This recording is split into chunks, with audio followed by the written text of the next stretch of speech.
look, you know. Actually, I find the Irish people are the coolest. It's the tourists that give you the hassle if you're walking down Grafton Street. 9 times out of 10 anyway. It's not the Irish. They just, there's Edge.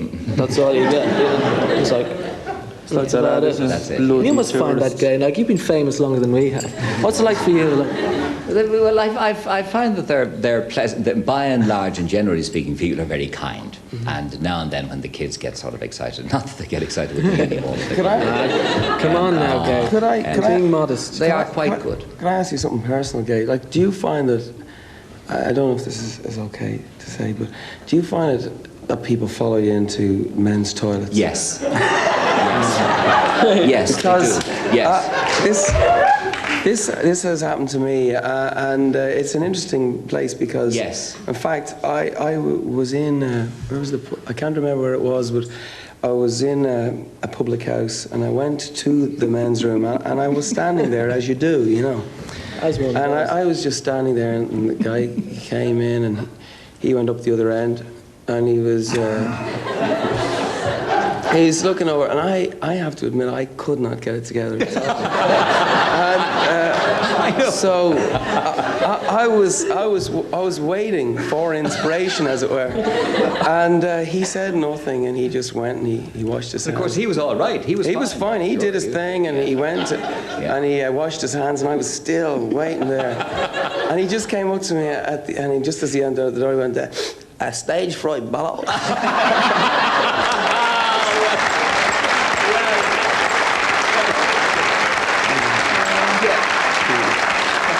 Yes, I think they follow you in for two reasons. One, to see if you have one like everybody else. And secondly, they think that they can corner you in there for the autograph or the brother who has a band and wants to be on the Late Late Show, or a singer or whatever. Well, in my case, no.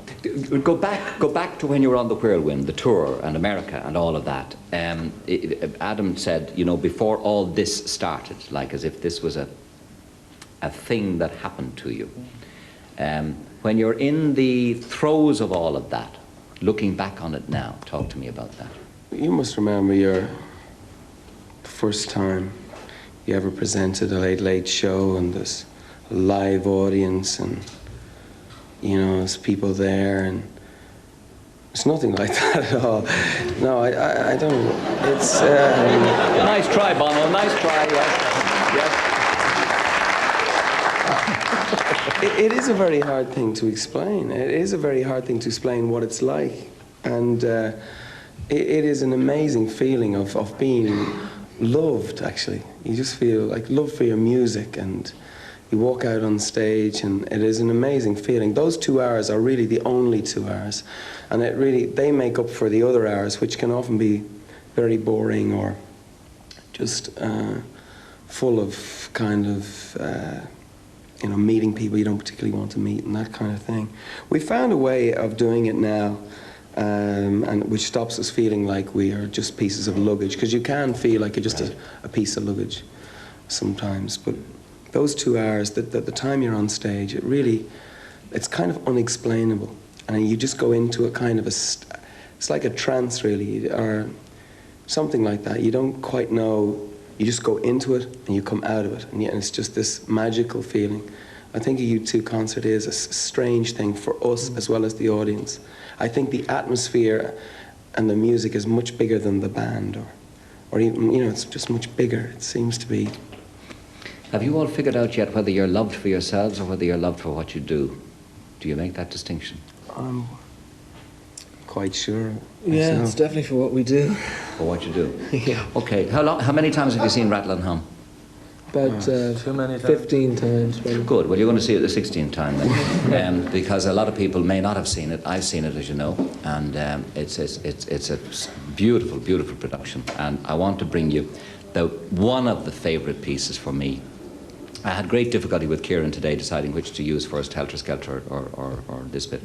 And I wanted the piece with the gospel choir in Harlem, and your favourite bit too, I suspect. I do. I love that bit. Yeah. I must admit to being a little bit hungover at that particular point in the church in Harlem. I looked very distracted, but it was a very, very late night. And it was just one of those things, you know, but I was just totally humbled. We were all very humbled these people sang the song much better than I could ever hope to, really. Yeah. Did you want to say something about this, Ed, before we see it? Well, just, you know, it all came about from a simple cassette we got from a guy in the record company, and when we arrived and we were a little unsure, you know, but when they started singing, we realized in a sense that we just borrowed that music, you know. It's a gospel song, essentially, and we saw the real thing there, and it was really bowled us over.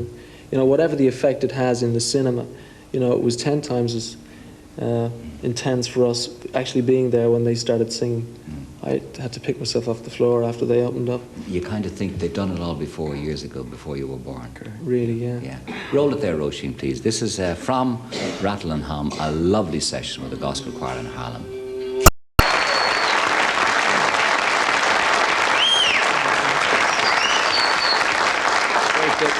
Great bit. By the way, while I think of it, did any of those people who sang with you there, did they tell you what they thought of you?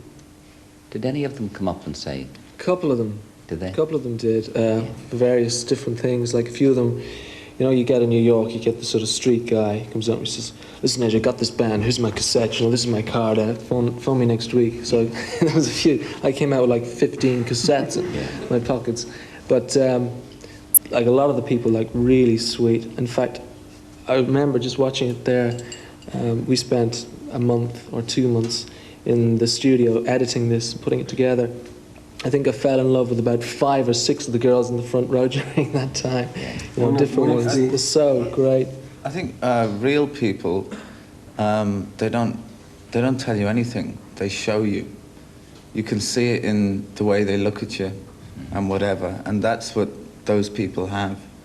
And that's something that you sometimes miss in LA, where it's all a verbal communication.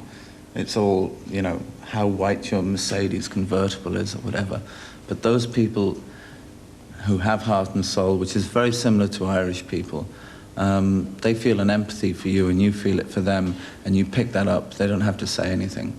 And they may not have been fans of all our early records or whatever, but they got something out of that song, and there was a kindred spirit that we all felt. Yeah, I think there is a relationship there between, you know, I think the Irish have soul, and the blacks in America have soul, you know, and that's just what sets them apart. And, you know, one of the girls came up to me and she said, you know, I believe as well that one day the kingdom come and all the colours will bleed into one. And I thought, oh, she listened to it as well as sing it, you know. It was amazing, really. It was quite an experience. Great. Okay, I'll tell you what, we want to take a commercial break now. When we come back, I know there are people in the audience who want to talk to you, ask you questions, and we'll take questions on the telephone as well. All right, give us a chance to take this break. Come back to us for U2.